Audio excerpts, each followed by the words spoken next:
বেতাই অঞ্চলে একসঙ্গে 3টি বাইক দুর্ঘটনা হতবাক্য এলাকা। প্রত্যক্ষদর্শীরা জানাচ্ছেন, বাইকগুলি একই সময় সামনের রাস্তার মোড়ে মুখোমুখি সংঘর্ষে লিপ্ত হয়।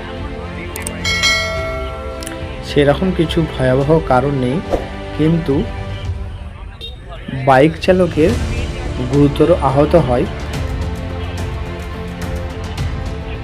কটা নাগাদ হয়েছে?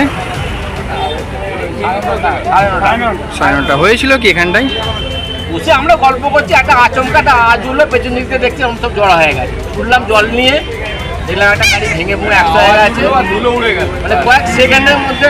তো দোষটা কার ছিল আপনারা দেখেছেন নাকি? না, দোষ কার ছিল? না, আমরা তো কোথায় একটা গাড়ির মধ্যে গল্প করছি। আচ্ছা, তিনটে বাইকে অ্যাক্সিডেন্ট হয়েছে নাকি? আর কিসে মেরেছে স্যার? ওই অ্যাচিভারটাই মেরেছে আর কি, তাই তো? বাড়ি কোথায় বলতে হয়? তো বন্ধুরা, এই বেতাই মোড়ে একদম, এটা যে বেতাই তো, এই জায়গাটা বেতাই হয়েছে। 3টে বাইকের অ্যাক্সিডেন্ট দেখতে পাচ্ছেন। কাকা, কারোর কিছু ক্ষতি হয়নি তো? না, সেরকম ক্ষতি কারোর কিছু হয় না। যার গাড়ি অ্যাক্সিডেন্ট হয়েছে, মানে অ্যাচিভার গাড়ি ওর একটু বেশি হয়েছে, মানে চোটচাট লেগেছে, সেরকম কিছু ভয়াবহ ক্ষতি নেই।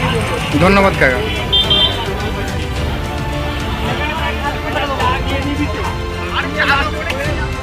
প্রিয় রিপোর্ট মায়েরার সঙ্গে আমি মিহির। আর দেখতে থাকুন আলোড়ন বাংলা টিভি, আর আমাদের পাশে থাকতে ভুলবেন না। ধন্যবাদ।